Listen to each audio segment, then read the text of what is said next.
We are continuing to follow the latest on the Air Canada strike this morning. And some good news, the union representing thousands of Air Canada flight attendants say they have reached a tentative deal with the airline.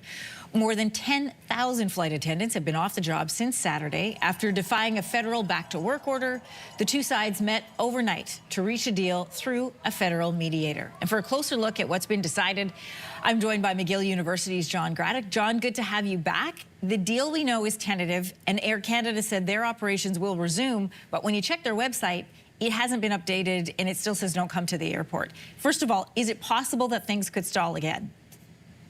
It could stall. This is going to go. I think Air Canada and the union have agreed to return to work. There's no doubt about that. So that means airplanes will start to fly. This agreement is going to have to be put to a vote to the flight attendants, and that briefing has to take place over the next 24 to 36 hours. A vote then taken. We probably won't know the results of the vote until at the earliest this weekend. It still has a chance of being rejected, although I think that's going to be, should be a fairly easy pass given the statements we're hearing from the union about what they've managed to achieve in the negotiations. Of course. So I think that, go ahead, Jon. It looks pretty good. Caught in the middle of this, of course, are all the passengers. I want to read Air Canada's statement that they put out this morning, and then we'll get to backlog in a moment. Here's what Air Canada says. Resuming service for a major carrier like Air Canada is a complex task. It may take a week or more for operations to fully recover.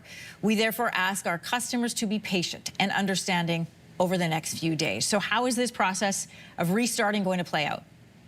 It's a complex process. There's 236 airplanes that have to be flown to various parts of the world to reflect the schedule that Air Canada is flying and for which they're full. Air Canada is not going to be sending empty airplanes around the world, and there's passengers already waiting to get back on those planes. So there's still going to be another 300,000 passengers over the next week or so whose flights are going to be canceled and who have to be protected on either Air Canada's available space, or if Air Canada decides to charter airplanes from other carriers, that might be a good idea. But this is a time of year where everybody wants to fly, so it's going to be tough to get aircraft to fly. Is it possible, Jon, that if you took one of those rescheduled flights from Air Canada, you could be rescheduled again? It's going to be tough. Resources are thin. Those airplanes are already in the schedule wound up pretty tight.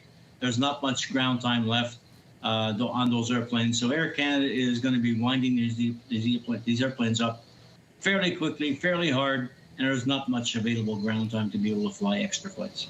So Air Canada has said they are going to provide refunds for passengers. But I want to talk about something, first of all, the difference between what happens in Canada and what happens internationally. This happened to us back in March, where we received a refund back. It was not through Air Canada. That process was a pain and yielded nothing. But when you deal with other airlines in Europe, for example, because of their passenger bill of rights, you are entitled to a refund. So let's start with those international flights. There is a possibility or an avenue for refund for some of those passengers, correct?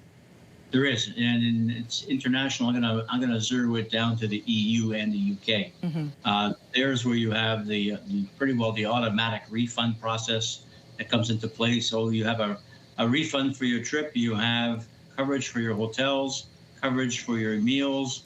All of that stuff is basically covered by the passenger bill of rights in the EU and the UK. Unfortunately, if you're originating in Canada or anywhere else in the world, they're not as liberal as the Europeans are, so you'll probably get less coverage and may or may not get your ticket refunded. What about domestic flights? Do the refunds cover things like hotels? No, with Air Canada, what the regulations say in Canada, if the flight does get canceled, Air Canada is obliged to put you on a competitive carrier or any other carrier within 60 hours of the flight being canceled, and Air Canada has to foot the bill for the flight. Now, hotels, meals, you missed a cruise, you got hotel nights that weren't used. Unfortunately, you're going to have to deal with your own insurance coverage that you have on your trip, and they will deal with that, but Air Canada will not take care of that. I feel like this is where the story is going in the next couple of days, is all these people who've been inconvenienced. How will they navigate this process? Will they get their money back? We'll be calling on you again, Jon. Thanks so much. All right. Have a good day. Take care. You too. If you like that video, make sure to subscribe to the Your Morning YouTube feed, where you can find all kinds of new content posted every weekday morning.